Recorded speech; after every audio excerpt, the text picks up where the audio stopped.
So can you briefly describe what Zeitgeist is about and its essential message? The first film or the second film or the whole project? The first one, the second one, and the whole thing. The first film was a treatment on myth, things that were basically elements of society that people think are real, but as you take an objective look back, you see that there's a lot of mythology that occurs. And it's not just mythology in a traditional sense, such as religion, which is the first section of the first film, but the mythology of 9/11, which if you take a strong objective look back, and as difficult as it is, you begin to see that the conspiracy theory that could possibly exist is actually the government's story and not some fringe cult ideology, which is what the government claims. And then the third attribute, which would detail even a more powerful form of myth, which is what's continued in the new film, deals with the monetary system and war and the banking system and things that people kind of take for granted. They don't have a full grasp on. For example, war is usually assumed to be this two countries that essentially can't meet in a civilized manner of some agreement, so they engage in war. But what you tend to find is war is actually a business. If war wasn't a business, they could script in a draft human lives. What they would do if it wasn't a business, they would actually take all the industries and conscript all the industries for no profit ever to be made. They don't do that because war is one of the biggest businesses there are. So, and they make weapons, so they use them. So keep that in mind. So that's a mythology that people have, this general notion. So I continue the financial system in the new film. And that's the first section of the film. It's in two sections, 4 parts. The first section deals with the monetary system. The first part deals with the fractional reserve lending policy of the Federal Reserve and the Bank of England as well, and goes into the fact that this system is essentially a slavery-producing system because the debt that is created in society is deliberate, and money cannot exist without debt. Money is created from debt, and debt is money, money's debt, and therefore it's utterly despotic to the human condition because everyone has to be forced into labor to get free of their debt. And of course, it's an illusion because there's no way to ever be free of it. Then I continue this with the second part of section 1, which goes into John Perkins' Confessions of an Economic Hitman, which is a very interesting story about a man who used to work for a private corporation that was affiliated with the World Bank, and his basic disposition was, his basic realization was that his private corporation was actually a front for this ruse, so to speak, that uses the World Bank as a tool for debt for other countries. So what they do is he would go over, for example, and bribe leaders to take big loans and say, well, if you don't, then there's going to be problems. And those that didn't, there were tremendous problems, overthrown, assassinations. And otherwise, the countries would take the debt and then they'd be enslaved to the Western financial system because all these structural adjustment policies would be put forward on the country because of their outstanding debt, and therefore they would have to give over their natural resources, they would have to submit in multiple ways.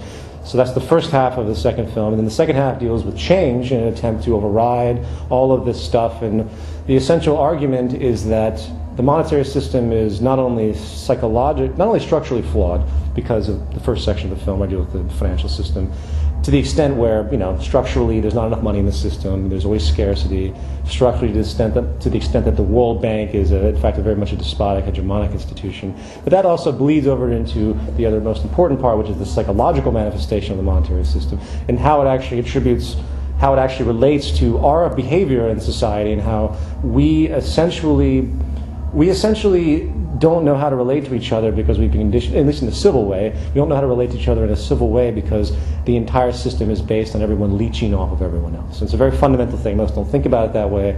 That really is the nature of it. So there's a psychological flaw in the system, and as long as this exists, you really can't expect ethical or decent behavior. This goes from, say, a cat burglar, to the invasion of Iraq. It's all the same general train of thought. It's a differential advantage and exploitation by one group over another.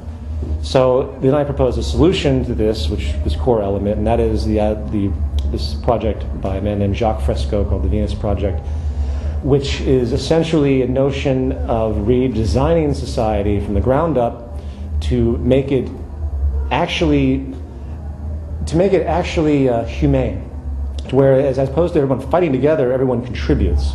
And it's a very complex thing for me to talk about. It's very long-winded, but essentially you want to design society for society. You don't want it to be this outdated system that we have today of all sorts of convoluted notions and outmoded structures and political systems and even religions. Not to say religions will be outlawed or anything like that. It's just coming to terms with these understandings about how we interact as human beings and the things that, updating society to modern day knowledge, both technologically and spiritually, so to speak, because there are many things that we've learned through science that, we don't blame ghosts and demons on people getting sick. We don't do that anymore, but unfortunately these mentalities still have a general, they still stick, they resonate in society, so there's a superstitious basis and it's multifaceted. So the advocation is a new social system that not only is structurally designed for society, but advocates in its environmental resonance a new human value system. And in reality, both of these things have to occur at the exact same time. You have to have a human value system cultivate and a society cultivate, an environment to be cultivated, because they have to balance each other out. You can't have just one and then the other. So simultaneously, this has to develop, so it's through a process of education and social restructuring that such a system could come to be, and that's what the film advocates very generally. And I'd say that basically encapsulates the whole project. The whole project in general is this. The first film deals with the problems, and then I attempt to get to the core of the problem in the second film, and then present what I feel is at least philosophically, a very decent solution that has so many elements to it that can be expanded upon by other minds and continued forward. The philosophical basis, I think, is quite profound, and I think it's nearly empirical. So.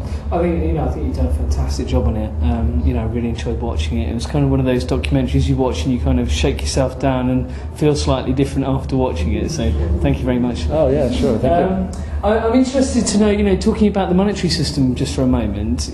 I think it's really interesting that, I myself didn't know about the fractional reserve system and how that works and so on and so forth, and it was kind of sat there quite aghast. I have some understanding of it, but watching that explained quite well.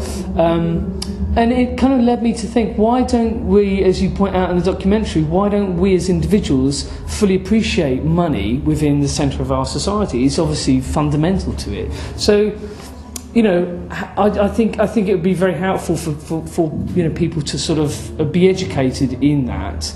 Is there anything you might say about sort of the money and why people don't know about it and how they could sort of get to understand it? Or is there any thoughts you might add to that? Well, I think it's basically goes back to the structure and psychological elements of it.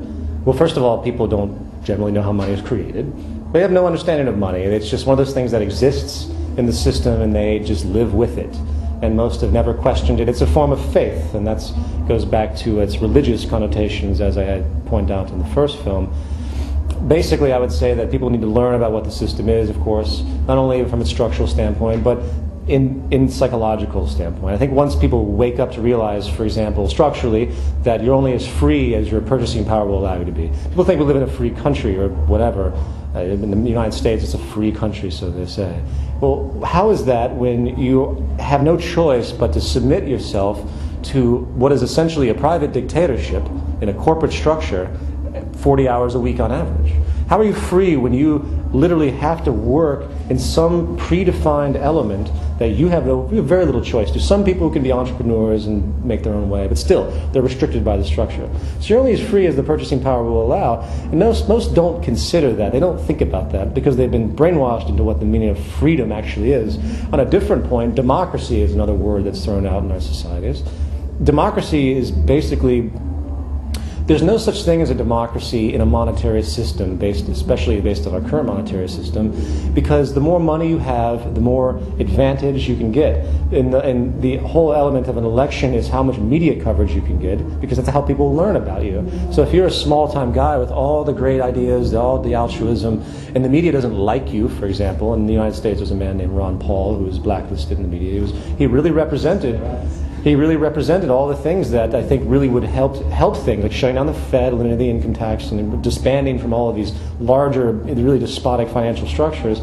But of course, the media has strong affiliations with the corporations. Corporations have strong affiliations with banks and the established political structure. So naturally, anyone who truly wants to help is not going to be able to. So it's not. So the more money you have, the more influence you have, the more funding you get. So it's not only money that someone personally has; it's the money that's given to you.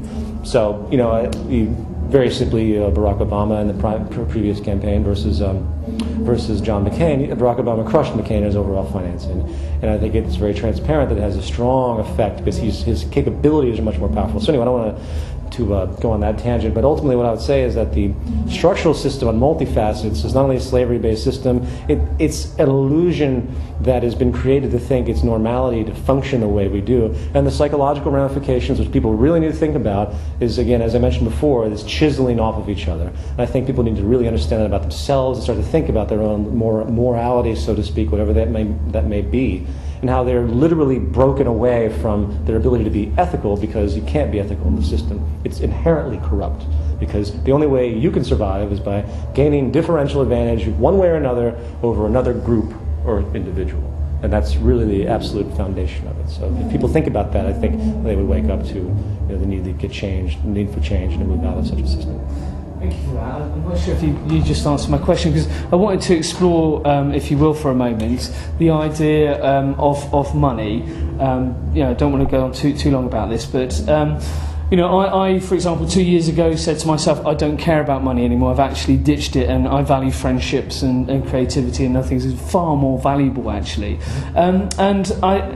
What you were just proposing and talking about the Venus projects in regard to different non-finance based economy, essentially, isn't it? It's not using monetary system. It's kind of using lots of other energies, and I think when you have money at the centre, it very much shapes everything you do. So how do we get? I would love to see a society that's not based upon money. Any thoughts you might share about any insight you have working in producing Zeitgeist, how we might actually get to there from where we are at the moment on money-based system to something that's not maybe so heavily focused on money? Any thoughts you might share on that? Well, sure. There's numerous steps I think that could be taken. First of all, you could try to eliminate the scarcity in the money supply itself. You could get rid of interest. You could have a non-interest-based system. You could have the governments take over the production of fiat currency, which is, of course, still fake money, but they could make algorithms that would make the money have a relationship to the actual goods and services in the system. And this is something that's really not done whatsoever. In the current system, it's not done at all. It's not, very little mathematical modeling is happening whatsoever. So in other words, you could have a system where it is a medium of exchange, and it doesn't exist in scarcity, which means there's enough to go around, but it's only going to happen to a certain degree. So those things would be helpful, because people wouldn't, like the government wouldn't have to pay interest on its loans, and people would have to pay interest on their loans. And that's, of course, very helpful. So I think that's transitional and a good step. But in the end, it's just patchwork, because it's still creating competition. It's still people at each other's necks to survive. I think the next thing that needs to happen is the first layers of abundance technologically need to occur. So you would have food, energy, free. You could give it a socialist name, whatever you want to call it. Eventually, there's no reason, based on the amount of abundance and capabilities that we have, the technological ability to create abundance, that we have to have people pay for food. It should be one of those things that, because it's a necessity, and eventually this will be extended. So energy free, food free. How is it free? I mean, basically automation of the systems that create it could be so powerful that you'd have very few people that would need to be employed in it. Those are two very simple things, and eventually it would move to stronger freedom, stronger things distributed for society. Eventually you'd end up with distribution centers to get whatever you needed, because it's just like a factory at a corporation, but it's just everything's there, like a library. You go to a library and you get a book and you return it, and you could go there and get a microwave. Take it. There's no reason to take multiple ones, because you can't sell it, because there's no money in the system, at least hopefully at the point in time when that's actually an availability. So it's created in abundance, and you could do it in a step-by-step manner. I think it's very feasible to do that. But in the end, it's going to take a larger leap, because as long as the human value system, which is another point, doesn't undergo change, you're going to have people that are going to reject this concept for many, many reasons. So simultaneously, you have to have the human value system change at the same time, which is a difficult topic. The transition, to put it very quickly and simply, the transition will have to occur, I think, basically in a step-by-step manner up to a point, and then a big jump will have to happen. Because there's no way to do it perfectly fluidly, because you're always going to have remnants of the old human value system that's going to mess it up. So it might sound very difficult to understand, but I think it's going to take a big shift, and people are going to have to really adjust. And And I think that's with the financial collapse right now. It's going to be a catalyst. Kind of like the 100 Monkeys theory. Sure. The 100 Monkey theory, kind of sudden change that goes Yeah. on unseen and untalked about just then. Yes, exactly. I think that would. And true social change happens very quickly, actually.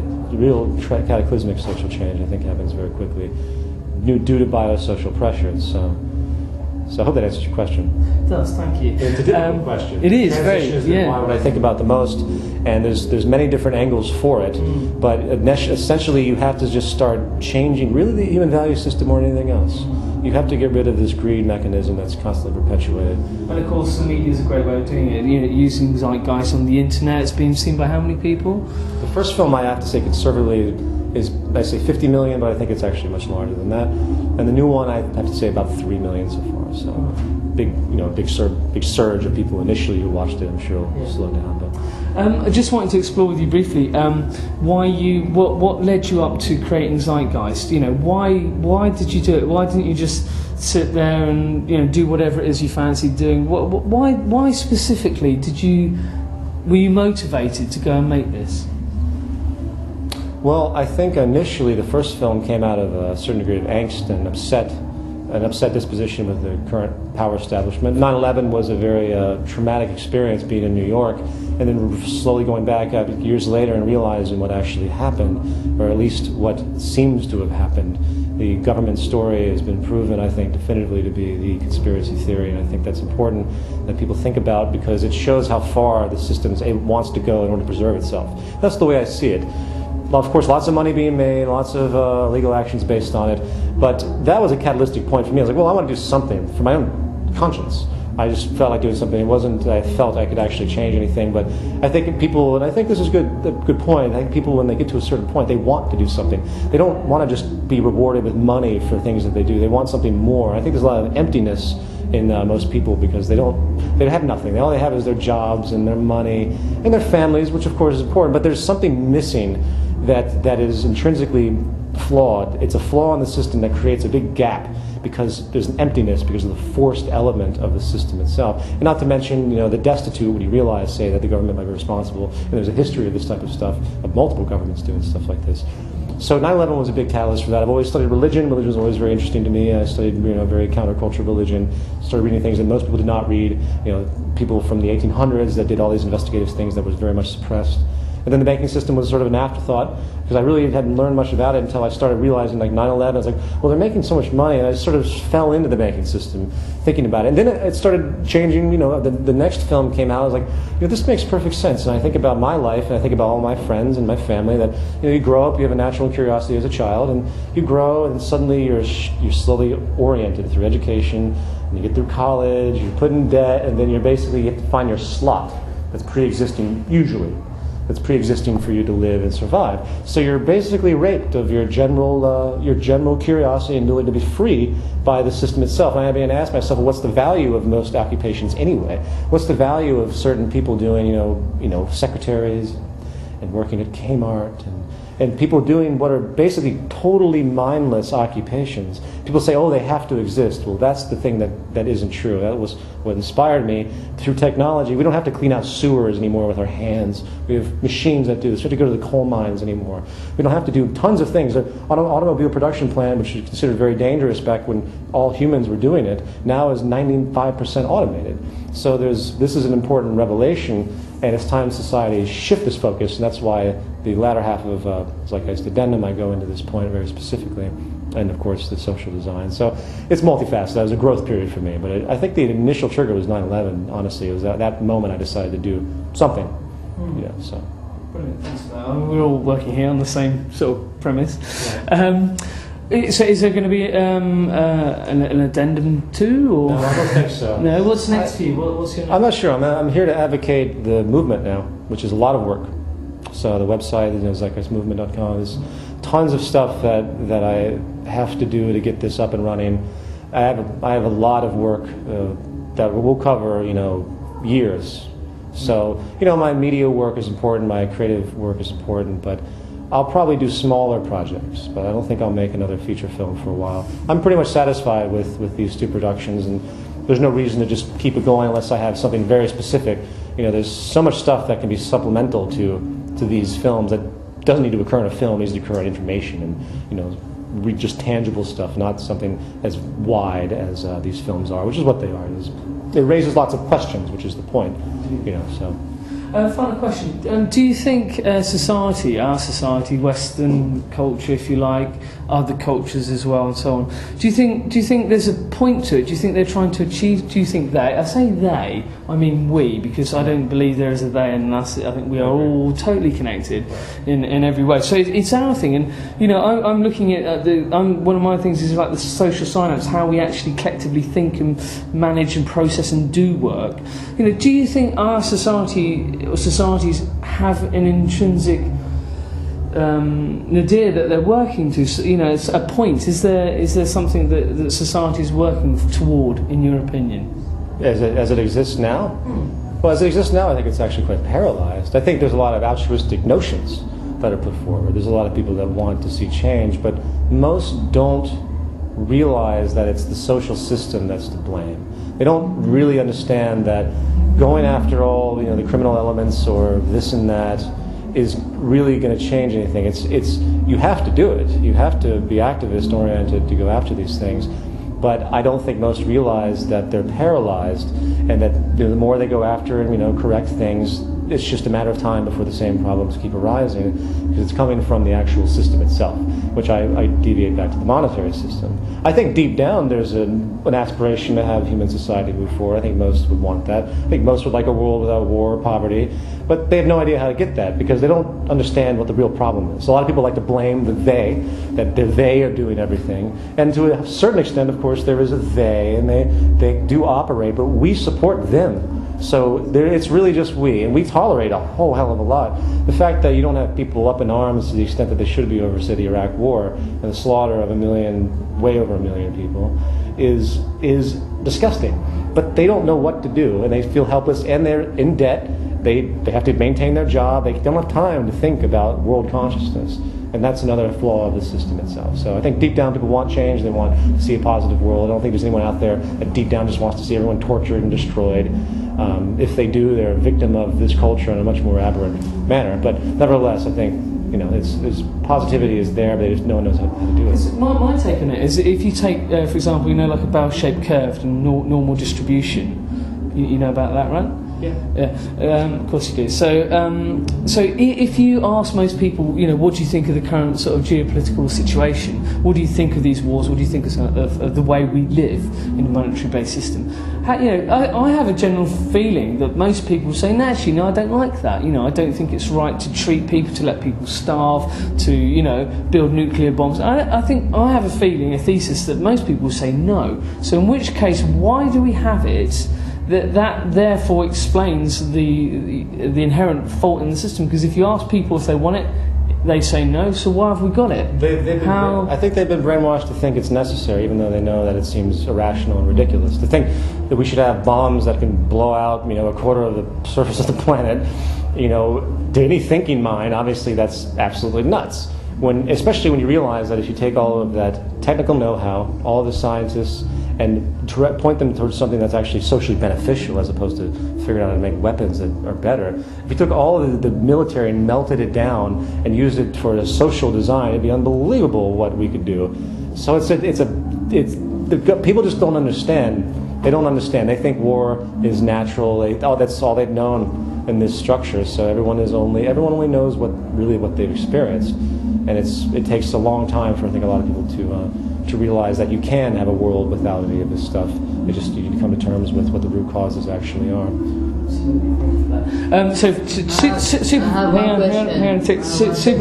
Super finally for me. Just imagine for a moment, this is a global documentary, so we intend to, like yourself, get it out there and get it seen by the 6.7 billion people on this planet. You know, let's try and do that. So just imagining that's, you know, them right here now, just looking through them. They're standing right in front of you, 6.7 billion people, your fellow humans. Any messages to them? Any thoughts that you might say to them? They're right there in front of you. Well, I say this to everybody. Well, I'd say that what has to happen is a social awareness on two levels. And it's the most important thing. And the first really does have to come from within us. Could you do it to camera? Sorry. What's just that? for consistency. Oh, sure, okay. Sorry, so I've got everybody to do this. So they're looking at you. The first particle of change has to occur within yourself, because until you realize that you're symbiotically connected to nature, and that nature is an emergent process where you have to change constantly, where you realize that you being dogmatic about any point of knowledge is inherently destructive. Once you realize that, you can begin to see a different world where there's ego and bias and all of these things begin to fade, because there's no such thing as static knowledge or information. Everyone has to realize that we are constantly emerging. Our identities are nothing more than temporal positions at that point in time. And the moment people do that, they won't get offended. You will not get offended by, someone challenging your belief system. You will take it as information. And that is an extremely pivotal point for change. And when you learn that, you can actually apply that to social design and see how society can be based on this type of idea as well. Sorry, I'm getting distracted. You know what, the sound is like fading in and out because of these strong vibrations right. from outside. It's actually... Should I just quickly get the door? Do you want to do it very super quickly? Okay.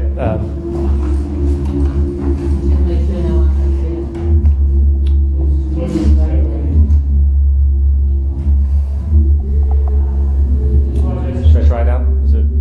Is it, can you hear me okay? Yeah, can you, okay, for now? Okay.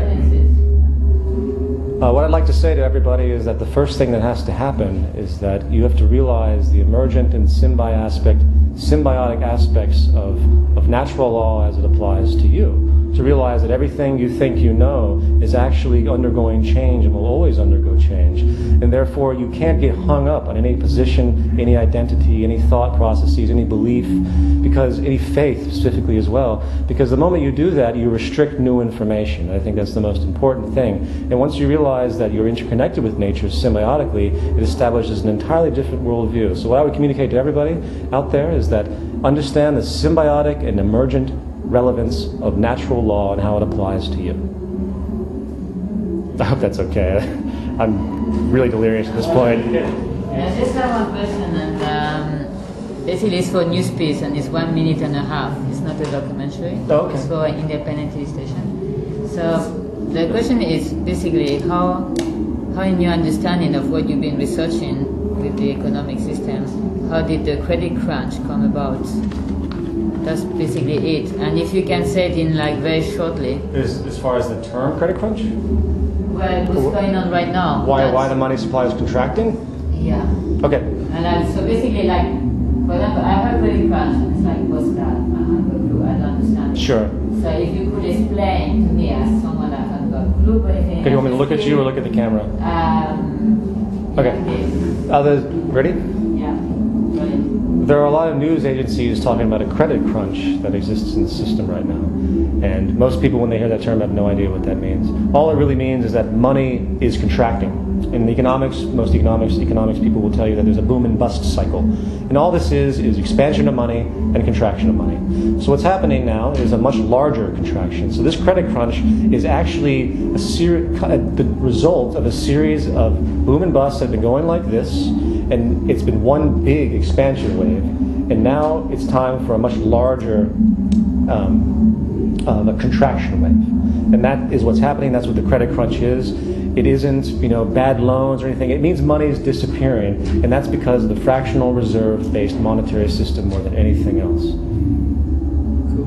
I think that's fairly... Is it actually premeditated, or it just happens by the nature of the... I believe that I believe that the contraction of the money supply right now is partly anticipated and expected and used for advantage, and one half is actually a result of a Ponzi scheme that has gone too far. I don't pretend to know if someone deliberately, they knew what they were doing when they created this system. But to the effect that they knew this would happen at this point in time, I don't know. I think they use it to their advantage, but they also know that if they let society collapse, if they let the supply of money contract too much, society's going to get extremely upset. And I don't think they want to lose that type of control.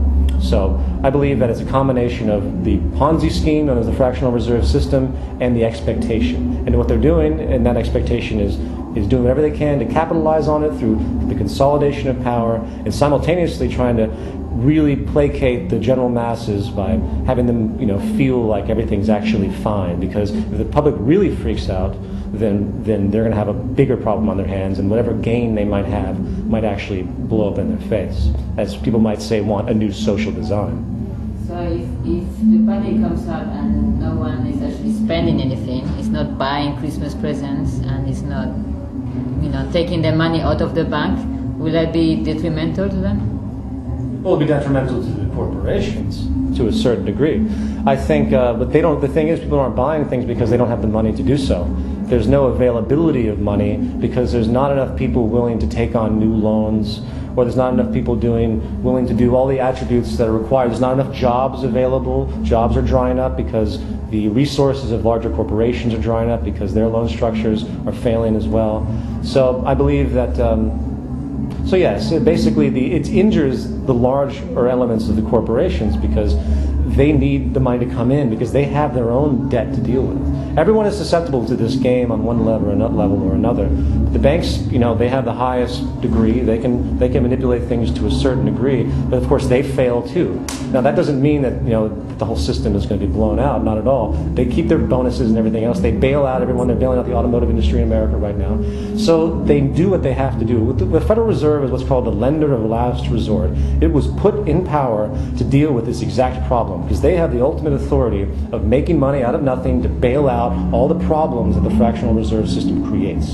So this is why they're there. This is what they're here for, and that's of course inherently corrupt. So it hurts everybody, but for them it's both a power consolidation and that's basically it. It can preserve their monopoly. They get to absorb smaller banks, just like they did in the Great Depression. But then again, they have to walk a fine line because if the public gets too upset, if they really contract the money supply, you're going to have a Great Depression. And I think the establishment really fears an upheaval for social change that could actually override the system. I don't think they're willing to take that risk. So they're going to do their best to keep it afloat as long as they can. I'm of the disposition that they're not going to be able to do it. I think things are going to get a lot worse. Do you think that it's going to go crash all the way to the ground? We're going to get rid of the finance system? Because that's what I'm hoping. Well, I think what they'll probably do is if it crashes to the ground again, if the people don't react the way they should, then they'll restructure the financial system in a much more despotic way. And that's the caveat of the whole thing, which is why this information is so important. As my good friend Brian says, when shift changes, not all the bases are covered. Right. And I think that's a really good point because whilst we're in this transition period of something happening, that you can't have your eye on everything. And I think now's a great time to be alive and to be doing things like Zeitgeist and helping change things. So thank you. Well done. Good. Cool. Really appreciate that. Oh, sure. I wish I was a little more alive. I've had It's amazing, man. I'm really dying. You can definitely officially go and have a sit down now. Can you also say something about the connection that people should find with nature? To you right now? Yeah. Or on camera? Yeah, for the camera, perhaps. Well, because I could maybe use it in. I really kind of have to go. Okay. Oh, I'll say something real fast. The connection as far as the symbiotic connection? Yeah. Well, the symbiotic connection of nature is very important because it's very lost in our traditional belief systems. Religions, for example, they have this particular arrogance to think that we're separate as human beings. We have the soul, and our life here is, this testing ground to see if we're going to go to heaven or hell, and things like this. This really detracts from our actual true connectivity to nature, which we're a part of. There's no difference between me and a flower, and to think anything otherwise is utterly arrogant. Life is not just we think we're solid in this form, but we're not. There's tons of things around us that have a direct influence on us. We meld in many different ways. We are affected by the atmosphere. So we are absolutely connected on many, many vast levels. And electronically, our brains are frequency connections. The reason that we see each other is because we are tapped into the same type of frequency. So there's tons of connectivity that people need to realize. And the most important is that when it comes to nature, to the fact that we are connected to nature, and that means everything that nature has, including nature's laws, it creates an entirely new belief system, entirely new approach to life. Once you realize that you're connected to each other, for example, if I realize I'm connected to you, I'm much less likely to behave aberrantly towards you. If I realize I'm connected to the water and to the planet, I'm much less likely not to, say, go pee in the stream I'm drinking from, you know. I'm much less likely to destroy the environment, in other words. So people don't think that way. The corporations go and they destroy everything because they don't recognize this. They don't see that they're peeing in the swimming pool that they get everything from. Or that's a bad analogy, but that they're swimming in, whatever. So the symbiotic connection of nature is probably the most important realization people can have, because that's what's been lost for centuries. The Greeks had it right a long time ago, and somehow they didn't have everything correct, and we don't have everything correct either, but somehow it was really lost during the Dark Ages when all these other religions came to be. So I think the oneness, to realize that there's no such thing as independence, and that really is a representation of this symbiotic connection on multiple levels, is one of the most important things that people can consider, because it makes all of us the same. It makes us the same with everything else. Therefore, we're interconnected, and you have this sort of unconditional love for things, because you realize your integrity is only as good as the integrity of everything else around you. Thank you. Sure.